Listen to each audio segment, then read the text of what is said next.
और बड़ी खबर का रुख कर रहे हैं। एक देश एक चुनाव पर इस वक्त की ये बड़ी खबर आपको बता रहे हैं। केंद्रीय मंत्रिमंडल से एक देश एक चुनाव विधेयक मंजूर हो गया है। अगले हफ्ते इसे संसद में पेश होने की संभावना है। इस वक्त की बड़ी खबर आपको बता रहे हैं। वन नेशन वन इलेक्शन को लेकर केंद्रीय मंत्रिमंडल से एक विधेयक पास हो गया है। अगले हफ्ते से संसद में पेश किया जा सकता है। तो केंद्रीय मंत्रिमंडल से एक देश एक चुनाव विधेयक मंजूर। और हमारे साथ न्यूज रूम से हमारे वरिष्ठ सहयोगी आशीष सिंह लाइव जुड़ रहे हैं इसी खबर पर।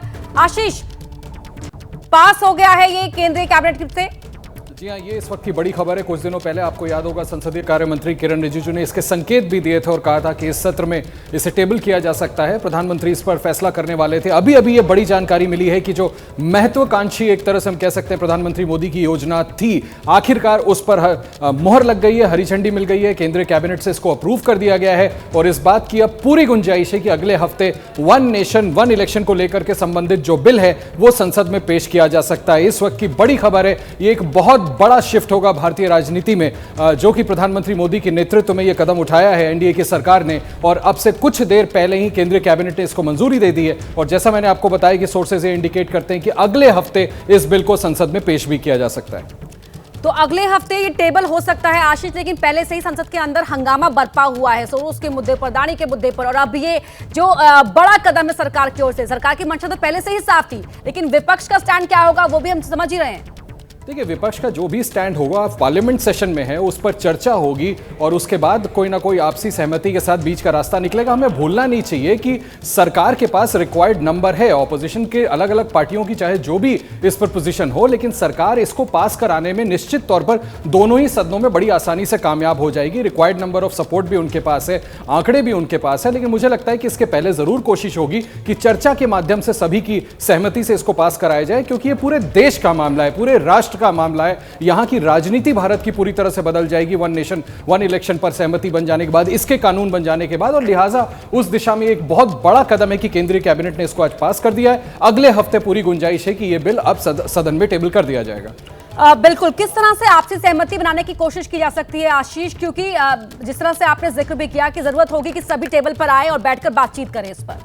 देखिए, पहले भी इस बात की कोशिश की गई जब रामनाथ कोविंद जी की अध्यक्षता में इस समिति को बनाया गया, तो तमाम स्टेक होल्डर्स के साथ बातचीत की गई, व्यापक कमेटी बनाई गई। ऐसा भी नहीं है कि हम ये आरोप लगाएं कि सिर्फ प्रधानमंत्री ने इस बारे में सोचा और लिहाजा बुलडोज करने की सरकार की तरफ से कोशिश की गई। बहुत समय इसमें गया है, तमाम स्टेक होल्डर्स के साथ इंटरेक्शन हुआ है, सबको शामिल करके सभी के जो भी सजेशंस थे उसको शामिल करने के बाद एक रिपोर्ट तैयार की गई है। उस पर केंद्रीय कैबिनेट ने विचार किया और उसके बाद इसको पास किया गया है। तो मुझे लगता है कि एक व्यापक तौर पर संसद के अंदर भी संसद के अंदर दोनों ही सदनों में, लोकसभा में जब चर्चा होगी, राज्यसभा में जब चर्चा होगी, एक आम सहमति बनाने में कामयाब होंगे। क्योंकि मुझे लगता है, देखिए, लेट अस बी प्रैक्टिकल, इसका विरोध करके अब किसी को कुछ हासिल होना नहीं है। एक महत्वाकांक्षी योजना है एनडीए सरकार की, बीजेपी सरकार की, प्रधानमंत्री मोदी की खास तौर पर। और मुझे लगता है कि चर्चा के बाद निश्चित तौर पर इन दोनों ही सदनों में इस कानून को आसानी से पास करा लिया जाएगा और बहुत ज्यादा वक्त नहीं है, जबकि अब हम इसको रियलिटी में तब्दील होते हुए देखेंगे।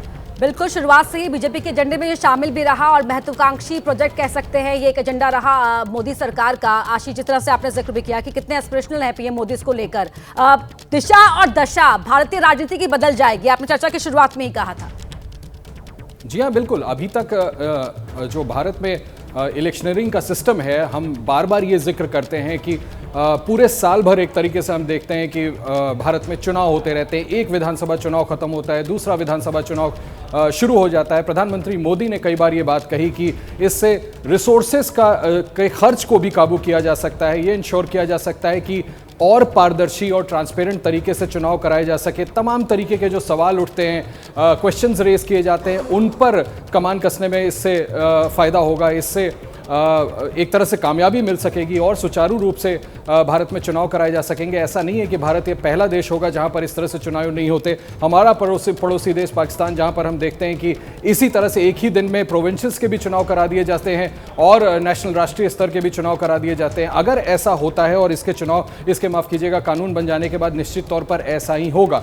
टाइम फ्रेम भी हमें देखना पड़ेगा कि आखिर इसके कॉन्टोर्स क्या है बिल में जो कमेटी ने पास किया है। लेकिन बड़ी बात यह है कि इसको पास कर दिया गया है केंद्रीय कैबिनेट की तरफ से इस रिपोर्ट को, और अब बिल अगले माफ कीजिएगा इसी सत्र में अगले हफ्ते टेबल किया जा सकता है। निश्चित तौर पे मैं फिर दोहराना चाहूंगा कि एक तरह से सन 47 से लेकर के अब तक जो चुनावी व्यवस्था भारत की है वो पूरी तरह से बदल जाएगी। वन नेशन वन इलेक्शन में अगर हम एंटर करते हैं तो तमाम चीज़ों पर कमान कसने में हमें कामयाबी मिलेगी। जो हमारे ऑर्गेनाइजेशंस हैं, जो चुनाव कराने वाली संस्थाएं हैं, उनको और उनके आर्म्स और मजबूत होंगे और कारगर तरीके से कराया जा सकेगा। और सबसे बड़ी बात फिर से दोहराना चाहूंगा, जो रिसोर्सेज बिना वजह बर्बाद होते हैं उन पर कमान लगाने में काफी हद तक कामयाबी मिलेगी।